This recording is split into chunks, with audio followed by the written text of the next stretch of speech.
खैर, अब आज मंडे, नए दिन की शुरुआत, नए हफ्ते की शुरुआत। अतुल सुभाष की तमाम कहानी लगभग आपको सुनाई। आज की जो कहानी है, जितने भी इस केस से जुड़े हुए कैरेक्टर हैं, हर एक से लगातार मैं बात कर रहा था। सबसे पहले गिरफ्तारी की इनसाइड स्टोरी से। बेंगलुरु पुलिस जौनपुर पहुंचती है, आपको बताया था। जौनपुर में अतुल के ससुराल पहुंचती है पुलिस। 4 लोगों की टीम थी, जिसमें एक विमेन अफसर भी थी, क्योंकि निकिता और उसकी माँ महिला है, तो कानून के हिसाब से। तो अब जौनपुर पुलिस को 4 लोगों को ढूंढना था, 4 लोगों को पकड़ना था बेंगलुरु पुलिस को।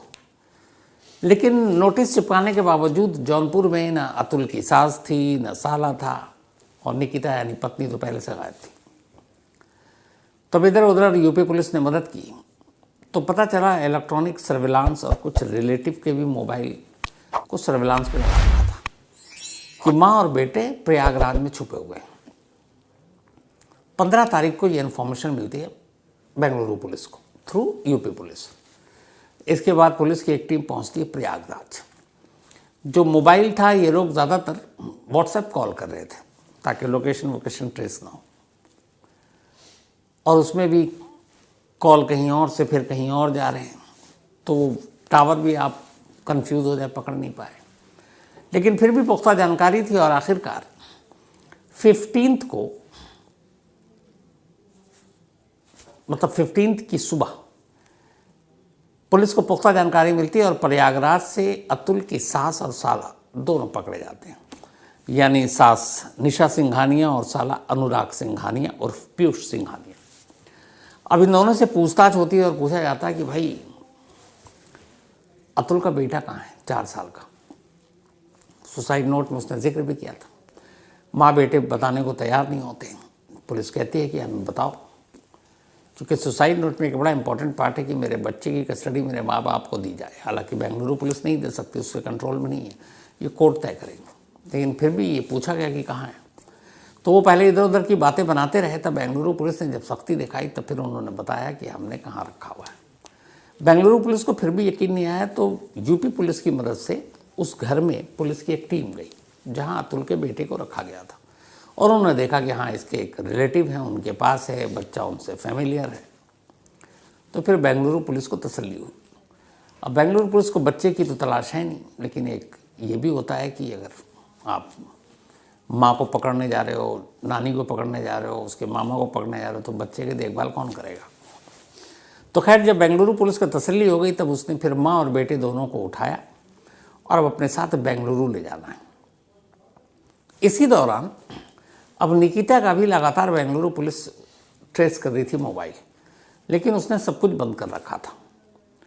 नसीब ये था कि 15 को जिस दिन निकिता की माँ और भाई पकड़े जाते हैं, उसी दौरान निकिता अपने एक रिलेटिव को कॉल कर देती है, और जिस रिलेटिव को कॉल किया, उस रिलेटिव का नंबर भी रडार पे था। तो अचानक उस कॉल से पुलिस को निकिता का लोकेशन पता चलता है ये गुरुग्राम में है, और उस टावर से पता चलता है कि ये जो कॉल किया गया था, ये एक पीजी है, पेइंग गेस्ट, जहाँ पे सिर्फ लड़कियाँ रह रही थी। अब पुलिस की टीम गुरुग्राम पहुँचती है। उधर एक टीम निकिता की माँ और भाई को अपने कस्टडी में है, दूसरी टीम गुरुग्राम पहुंचती है, और इत्तेफाक से 15 तारीख को ज़्यादा मेहनत करनी नहीं पड़ती, और गुरुग्राम में एक पीजी से निकिता भी गिरफ्तार कर ली जाती है। अब गिरफ्तारी इसलिए कहेंगे कि पहले मौका दिया गया था कि आप आओ, पूछताछ में शामिल हो, पर ये तीनों शामिल हुए नहीं। तो फिर पुलिस ने गिरफ्तार किया। मतलब मॉडर्न टाइम में, मॉडर्न एज में जिस तरीके से भी अतुल का ये वीडियो, ये नोट आया, पूरे देश में चर्चा होने लगी। पति और पत्नी, उनके राइट्स, लीगल, जस्टिस सिस्टम, सभी में बात होने लगी। कोको एफएम पर एक स्टोरी है, tender murder, a modern age true crime. Tender murder, खूनी डेट की पूरी कहानी है। पूरी, चूँकि आप टेंडर मर्डर है तो इससे नाम से ही पता चलता है, तो खूनी डेट की ये कहानी है पूरी, और कोको एफएम के ऑडियो लर्निंग प्लेटफॉर्म पर आप इसको सुन सकते हैं। Tender murder, a modern age true crime. अगर आपको भी क्राइम स्टोरीज में खो जाना है, तो आपके लिए एक ज़बरदस्त मौका है। रिसेंटली कोको एफएम पर कुछ amazing crime audio books I हैं, और यकीन मानिए ये बहुत ही ग्रिपिंग है। चाहे आपको डिटेक्टिव मिस्ट्रीज, ट्रू क्राइम या थ्रिलर पसंद हो, कुकू एफएम पर सब कुछ मिलता है। अब यहाँ पर सबसे खास बात कि कुकू एफएम आपके लिए एक स्पेशल 14 डेज फ्री ट्रायल लेकर आया है। लेकिन ध्यान रहे, ये ऑफर सिर्फ पहले 500 लोगों के लिए अवेलेबल है। तो अगर आप इन थ्रिलिंग कहानियों में डूबना चाहते हैं तो देरी मत कीजिए, मेरे डिस्क्रिप्शन में दिए गए लिंक पर क्लिक करें, कूपन कोड CMTK14 का यूज करें और आज ही अपने फ्री ट्रायल शुरू करें। सोचिए, आप 14 दिनों तक जितनी चाहें उतनी क्राइम ऑडियो बुक सुन सकते हैं, वो भी बिल्कुल फ्री। या आपके कम्यूट, वर्कआउट या फिर एक शांत शाम को और भी एक्साइटिंग बनाने का परफेक्ट तरीका है। लेकिन याद रहे, वक्त तेजी से निकल रहा है और एक बार जब फ्री ट्रायल स्लॉट्स खत्म हो जाएंगे तो फिर यह मौका हाथ से निकल जाएगा। तो इस ऑसम मौके को मिस मत करें, अभी अपने फ्री ट्रायल लें और क्राइम की बेस्ट स्टोरीज सुनना शुरू करें। After 14 days the subscription plan will be activated. अब गिरफ्तारी के बाद मामला आसान था कि उनको लो और लेके चले जाओ बेंगलुरु, लेकिन ये इतना आसान नहीं था। यूपी पुलिस और बेंगलुरु पुलिस दोनों को ये पता था कि पिछले एक हफ्ते से, जिस दिन से अतुल ने अपनी जान दी और उसका वो आखिरी वीडियो, उसका आखिरी 23 पन्नों का नोट सोशल मीडिया पर जिस तरीके से वायरल हुआ, देश में एक चर्चा शुरू हुआ, तो एक बड़ा तबका लोगों का बड़े गुस्से में, और वो गुस्सा है अतुल के ससुराल वालों के ऊपर। तो ये डर था कि पता नहीं कहीं ऐसा ना हो हमला हो जाए। तो चाहे अतुल की पत्नी निकिता हो या अतुल की सास हो या अतुल का साला हो, इन लोगों के ऊपर एक खतरा था कि पब्लिक अटैक कर सकती है। तो बेंगलुरु पुलिस के पास बहुत सारे जरिए थे कि इनको बेंगलुरु कैसे ले जाएं। आमतौर पे बहुत सेंसिटिव या उस तरह के केसेस में आप फ्लाई करके जाते हैं, सरकारी पैसा है, वरना ट्रेन से ले जाते हैं या फिर बाय रोड। तब ये हुआ कि ट्रेन से ले जाना बड़ा रिस्की होगा, और बेंगलुरु पुलिस के सामने एक ये भी था कि इस बात को छुपा कर रखना है कि ये तीनों पकड़े गए, इनकी अरेस्टिंग की न्यूज़ लीक ना हो मीडिया में, क्योंकि अगर खबर लीक हो गई तो फिर मीडिया का कैमरा पहुंच जाएगा और मीडिया वाले फॉलो करेंगे, और फॉलो करेंगे तो लोगों को पता चलेगा कि ये तीनों कहाँ हैं, तो फिर उनकी जान जोखिम में पड़ सकती है। तो पहली कोशिश ये थी कि ये गिरफ्तारी की खबर लीक ना हो, इसको बहुत ही सीक्रेट रखा जाए। अब दूसरा ये कि इनको बेंगलुरु ले कैसे जाया जाए। तो आखिर में तय हुआ उस थ्रेट परसेप्शन को देखते हुए कि इन्हें फ्लाइट से ले जाया जाए। चूंकि गुरुग्राम में निकिता पकड़ी गई थी, गुरुग्राम में थी, उधर प्रयागराज से उन दोनों को दिल्ली लेकर आया गया। अब ये हुआ कि फ्लाइट से भी ले जाने में एयरपोर्ट पे इतने दिनों से इन सब की पिक्चर चल रही है, तस्वीर से लोग वाकिफ़ हैं, अतुल की बात हर जगह हो रही है, तो एयरपोर्ट पे भी एक तरह का खतरा था। तो फिर बेंगलुरु पुलिस ने तय किया अपने सीनियर अफसरों से बेंगलुरु में कांटेक्ट करने के बाद कि जो लेट नाइट फ्लाइट होगी 1-2 बजे के आसपास या 3 बजे के आसपास, उससे इन तीनों को फ्लाइट से लेकर बेंगलुरु जाएंगे। तो इसी थ्रेट परसेप्शन के चलते आखिरकार लेट नाइट की फ्लाइट कल, यानी कि 15 और 16 की अब तारीख हो गई थी, बेंगलुरु पुलिस की एक टीम इन तीनों को अपने साथ बड़ी नॉर्मल सादे तरीके से, मतलब ये भी नहीं कि हथकड़ी है या रस्सियाँ, ताकि लोगों का ध्यान इधर आए, और उन्हें भी ब्रीफ कर दिया गया। तो उन तीनों को भी इस बात का एहसास था कि पुलिस जब तक है तब तक हम सेफ हैं, पता नहीं पब्लिक क्या करेगी। तो इसलिए उन्होंने भी पुलिस की हर बात मानी, चेहरा भी ढका आराम से, और पुलिस के साथ साथ चल पड़े एक आम पैसेंजर के तौर पर। फिर फ्लाइट में भी इस बात का ख्याल रखा गया, इसलिए पुलिस वाले कोई वर्दी में नहीं थे, नॉर्मल पैसेंजर बनकर बैठे। इन तीनों को भी नॉर्मल बिठाया गया, पर इनकी निगरानी हो रही है, और कोई इनका नाम या ये कौन है, इनकी पहचान कोई डिस्क्लोज़ नहीं किया गया, सिर्फ इसलिए कि कोई पहचान न ले। तो ये भी एक बड़ी ज़्यादा जोखिम था बेंगलुरु पुलिस के लिए। पकड़ना तो था, पकड़ने के बाद बाहिफाजत ले जाना। खैर, बाहिफाजत ये लोग पहुँचे बेंगलुरु में, वहाँ पुलिस टीम को बाकी खबर दे दी गई थी। अब ये था कि बेंगलुरु में भी खतरा हो सकता था, तो वहाँ पे भी फिर पुलिस प्रोटेक्शन मिला, और इन तीनों को लेट नाइट बहुत देर ये लोग पहुँचे। वहाँ पहले ही एक जज को बता दिया गया था, क्योंकि इनमें 2 महिलाएं थीं, और फिर जज के घर पर ही इन तीनों को पेश किया गया। तीनों को पेश किया गया, फिर इन दोनों से पूछताछ भी हुई। तब ये पहुँच तो गए वहाँ। इनके ऊपर जो इल्ज़ाम है वो है अबेटमेंट ऑफ सुसाइड, खुदकुशी के लिए उकसाने का मामला, 306A, मैक्सिमम पनिशमेंट 10 साल। तब उस सिलसिले में ये जो 1 घंटा 21 मिनट और 46 सेकंड का वीडियो और 23 पन्नों का नोट। आखिरी पुलिस ने पूछताछ की। बेंगलुरु पुलिस में जो हमारे सोर्सेज हैं, जो हमारे रिपोर्टर हैं, उनके हिसाब से जो पूछताछ में अब तक जो बातें सामने आई है, अब वो आपको बता रहा हूँ। इन तीनों से पहले तो एक साथ पूछताछ की गई, फिर अलग अलग पूछताछ की गई। निशा सिंघानिया, इसके अलावा अनुराग सिंघानिया और निकिता सिंघानिया, यानी माँ, बेटे और बेटी, इन तीनों ने एक ही लाइन ली पूछताछ में, और वो ये कि हमें नहीं मालूम कि अतुल ने यह कदम क्यों उठाया।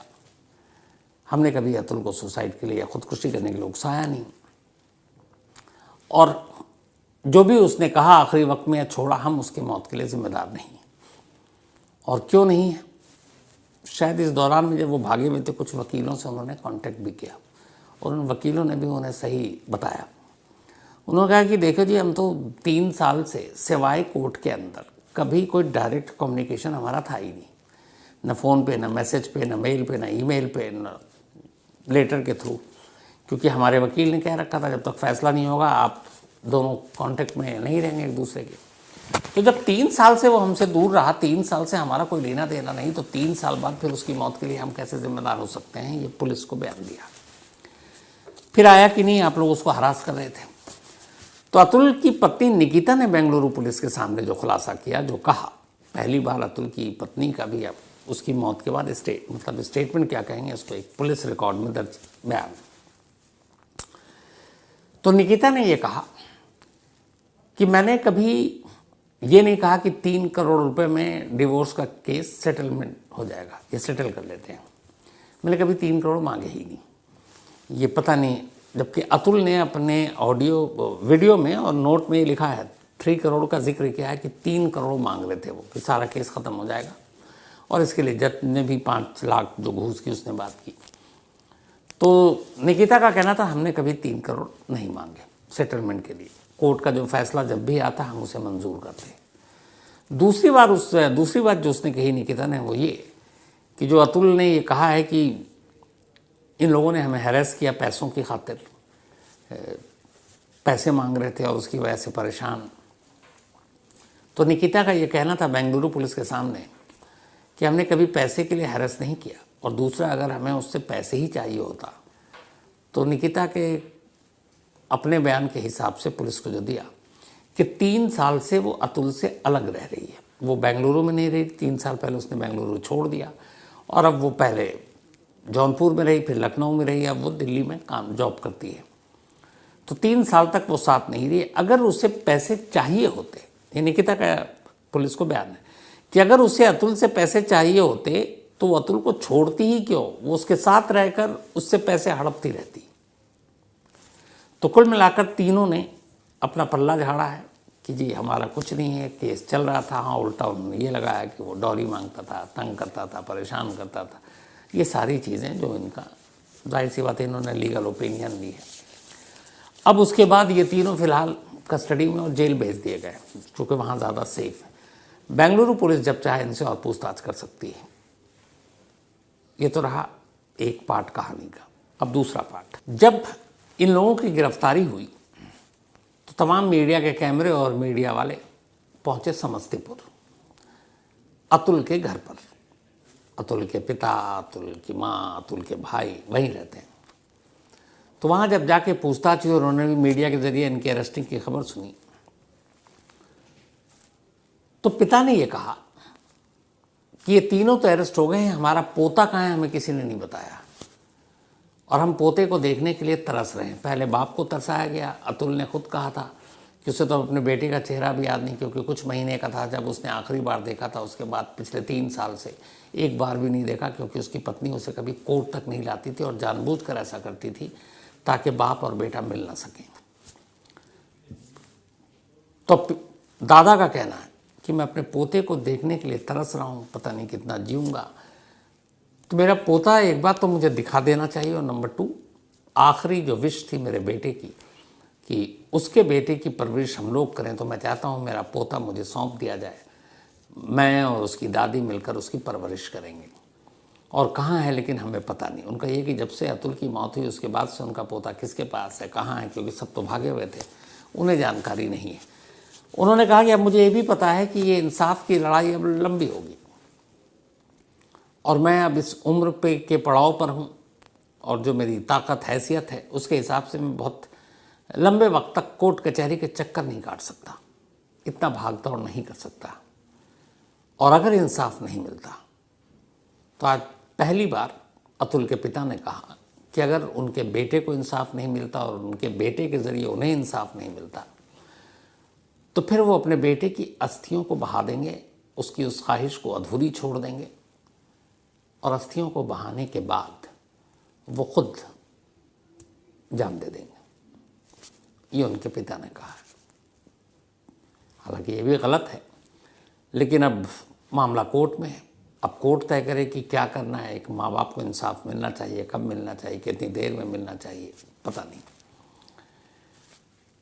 लेकिन अब यहाँ पर जो आपको पहले भी बताया था कि ये 3 तो अरेस्ट हो गए। एक चाचा सिर्फ इकलौते हैं इनके, जो सुशील सिंघानिया निकिता के, वो अभी कानून की गिरफ्त में नहीं आए। बाकी 2 और नाम थे, वो FIR में उनका नाम नहीं है, चाहे वो जज हो फैमिली कोर्ट की या उनका पेशकार हो, उनके नाम नहीं है। लेकिन जो मेन कैरेक्टर थे 2, 3, 4, 5 नंबर पे, उसमें 2, 3, 4 अरेस्ट है, चाचा नहीं अरेस्ट है। अब बेंगलुरु पुलिस ने पकड़ लिया, पूछताछ भी हो जाएगी। आगे